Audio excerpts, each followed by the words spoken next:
براء ابن عازب رضی اللہ تعالی عنہ روایت کرتے ہیں کہ آپ صلی اللہ علیہ وسلم نے ہمیں 7 چیزوں کے کرنے کا حکم دیا اور 7 چیزوں سے منع کیا۔ آپ صلی اللہ علیہ وسلم نے ہمیں حکم دیا بیمار کی عیادت کرنے کا، جنازے کے ساتھ جانے کا، چھینک کا جواب دینے کا، اور قسم دینے والے کی قسم کو پورا کرنے کا، مظلوم کی مدد کرنے کا، اور سلام کو پھیلانے کا، اور دعوت قبول کرنے کا،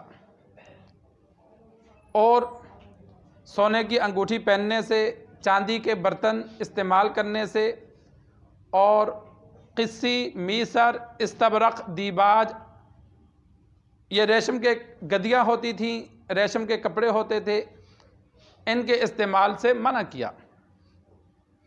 امام بخاری رحمہ اللہ نے اس حدیث کو دعوت کی قبولیت کی وجہ سے ولیمہ کی احادیث کے ساتھ نقل کیا کہ آپ صلی اللہ علیہ وسلم نے 7 چیزوں کے کرنے کا حکم دیا۔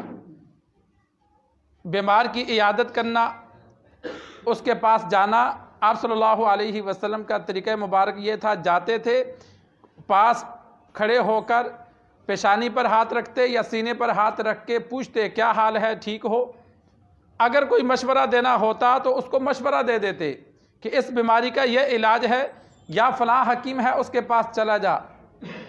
اور آپ صلی اللہ علیہ وسلم 7 مرتبہ یہ دم بھی بعضوں کو کر لیتے، لا بأس طہور انشاءاللہ، اسأل اللہ العظیم رب العرش العظیم ان یشفیک، 7 مرتبہ پڑھ کے یہ مریض کو پھونک مار دی جائے۔ یہ ذمہ داری ہے کہ بیمار کے پاس جانا اور واپس آ جانا۔ آپ صلی اللہ علیہ وسلم رکتے نہیں تھے، کھڑے کھڑے حال و احوال پوچھ کر واپس آ جاتے تھے۔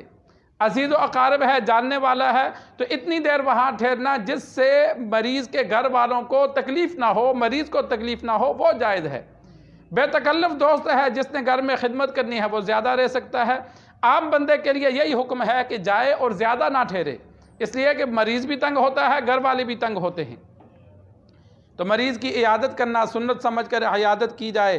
ایک حدیث میں موجود ہے کہ جو بیمار کی عیادت کے لیے گھر سے نکلتا ہے تو 70,000 فرشتے اس کے لیے صبح سے شام تک دعائے استغفار کرتے ہیں۔ کتنا بڑا اجر ہے! صبح جائے گا تو شام تک، شام کو جائے گا تو صبح تک، 70,000 فرشتے۔ لیکن نیت ہو کہ سنت ہے۔ ہماری نیت غلط ہوتی ہے کہ ہم کہتے ہیں اگر نہ دیکھنے گئے تو وہ کہیں گے یار ہمارا بھائی بیمار ہوا ہے وہ آیا نہیں۔ ہم لوگوں کے گلے دور کرنے جاتے ہیں جس سے ثواب نہیں ملتا۔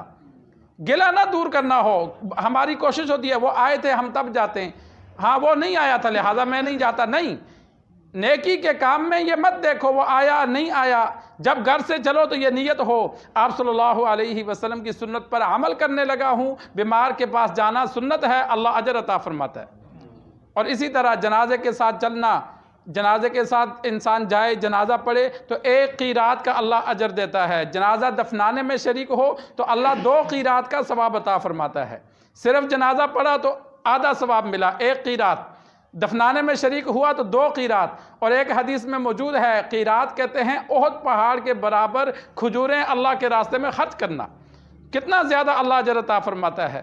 تو اگر کہیں جنازہ ہو، انسان پاک ہو، کپڑے پاک ہوں تو انسان کوشش کرے شرکت کرنے کی۔ اور اسی طرح آپ صلی اللہ علیہ وسلم نے فرمایا چھینک کا جواب دینا یہ واجب ہے۔ چھینک مارنے والا الحمدللہ کہے تو اس کا جواب دینا یرحمک اللہ یہ واجب ہے۔ اگر وہ الحمدللہ نہیں کہتا تو پھر جواب نہیں دینا۔ اگر اس نے اونچا الحمدللہ کہا، آپ نے سنا، تو پھر اس کو اونچا جواب دو یرحمک اللہ۔ اور جو اس نے چھینک ماری ہے وہ آگے سے کہے گا یہدیکم اللہ ویصلح بالکم، یہ چھینکنے کی سنت عمل ہے۔ آپ صلی اللہ علیہ وسلم کے پاس اگر کوئی صحابی چھینک مارتا تو آپ صلی اللہ علیہ وسلم اس کو دعا دیتے یرحمک اللہ، اور وہ آگے سے یہ جواب دیتا یہدیکم اللہ ویصلح بالکم۔ یہ کتنے عمدہ دعا ہے کہ ہم اس کو دعا دیتے ہیں اللہ تجھ پہ رحم کرے، وہ آگے سے دعا دیتا ہے کہ اللہ تجھے ہدایت بھی دے اور تیرے اعمال کو اللہ درست بھی کرے۔ لیکن ہمیں یہ دعائیں نہیں آتی، تو یہ چھینکنے کی دعا خود بھی گھر والوں کو بھی انسان یاد کرائے کہ جو چھینک مارتا ہے، جو جسم سے سستی دور ہوتی ہے تو اللہ کا شکر ادا کرے الحمدللہ۔ چھینک سننے والا یرحمک اللہ، اور پھر چھینک مارنے والا یہدیکم اللہ ویصلح بالکم۔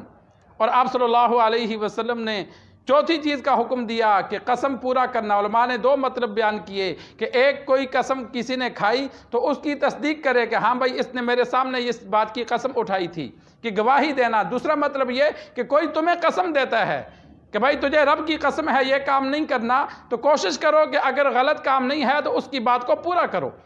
جس طرح انسان بیوی کو یا بچوں کو یا والدین اپنے بچے کو کہہ دیتے ہیں کہ بھائی تجھے میری قسم، یہ میری قسم جائز نہیں ہے۔ اللہ کے علاوہ غیر کی قسم کھانا گناہ ہے۔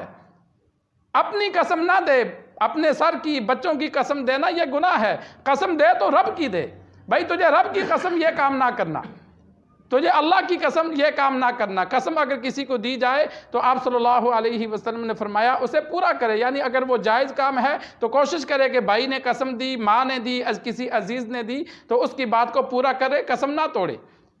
اور اسی طرح آپ صلی اللہ علیہ وسلم نے فرمایا افشاء السلام، سلام پھیلانا، جسے جانتے ہو اسے بھی سلام کرو، جسے نہیں جانتے اسے بھی سلام کرو۔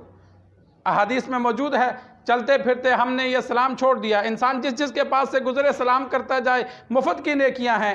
السلام علیکم کہیں گے 10 نیکیاں ملے گی، السلام علیکم ورحمۃ اللہ کہیں گے 20 ملیں گی، السلام علیکم ورحمۃ اللہ وبرکاتہ کہیں گے تو 30 نیکیاں ملیں گی۔ سلام کرنا سنت ہے، جواب دینا واجب ہے۔ ہمارے ہاں ہوتا کیا ہے کہ جواب دینے کے لیے سر ہلا دیتے ہیں، نہیں، سلام کرنے والے نے زبان سے سلام کیا تو اونچا اسے جواب دو تاکہ وہ سنے اور اس کو تسلی ہو کہ ہاں میرے سلام کا جواب دیا ہے۔ تو یہ سلام انسان چلتے پھرتے جدھر سے گزر رہا ہے، گھر جائے، گھر سے نکلے، جاتے ہوئے سلام کرے، نکلتے ہوئے سلام کرے، یہ ایک عادت بنا لے۔ یہ مفت کی نیکیاں انسان کے لیے جمع ہو رہی ہیں۔ اور آپ صلی اللہ علیہ وسلم نے فرمایا مظلوم کی مدد کرنا، کہیں کسی کو مظلوم کسی بھی صورت میں انسان مدد کر سکتا ہے تو انسان اس کی مدد کرے۔ کسی کو مال کی ضرورت ہے، کسی کو جسمانی طور پر خدمت کی ضرورت ہے، کسی کا کام آپ کی سفارش سے بن جائے گا، آپ اس کی سفارش کر لیں آگے ہو کے، وہ کہے یا نہ کہے۔ بعض لوگ ایسے ہوتے ہیں وہ کہتے ہیں یار اس نے تو مجھے کہا نہیں، بھائی تجھے نہیں کہا، تجھے پتا ہے تیری وجہ سے اس کا یہ کام بن جائے گا تو آگے ہو کے اس کا کام بنا دے۔ کسی کی کام میں آج ہم مداخلت کریں گے کہ ہماری وجہ سے اس کا کام بن جائے، کل اللہ تبارک و تعالی میدان حشر میں ہمارے کام بنا دے گا۔ تو جس کی کسی بھی طرح سے مدد کی جا سکتی ہے تو اس کی مدد کرنا۔ مظلوم کی مدد یہ نہیں کہ اس کو مار پڑ رہی ہے تو تم مدد کرو، مطلب یہ ہوتا ہے کہ تمہاری کسی کو کسی بھی طرح سے ضرورت ہے تو تم اس کی مدد کرو، چاہے مار کی صورت ہے، چاہے مال کی صورت ہے، چاہے جسمانی صورت ہے، انسان جیسے ہو سکتا ہے مدد کرے۔ اور آپ صلی اللہ علیہ وسلم نے فرمایا دعوت قبول کرنا، کل بیان ہو چکا ہے، کوئی مسلمان اگر کھانے کی دعوت دے تو قبول کرنا واجب ہے۔ 2 چیزوں کا خیال رکھا جائے، اس کی آمدن حرام کی نہ ہو، اور جس محفل میں دعوت دی جا رہی ہے کھانے کی وہاں گناہ کے کام نہ ہوں۔ اگر گناہ کے کام ہیں پھر بھی بندہ نہ جائے، عذر کر لے بھائی میں نہیں آ سکتا، یا اسی طرح جس کی آمدن اکثر حرام کی ہے تو معذرت کر لے کہ بھائی میں نہیں آ سکتا۔ اگر جس کی آمدن کا پتہ نہیں ہے یا اکثر حلال کی ہے تو وہ دعوت دے اور انسان کو کوئی عذر نہ ہو تو پھر قبول کرنا واجب ہے، پھر ضرور جائے۔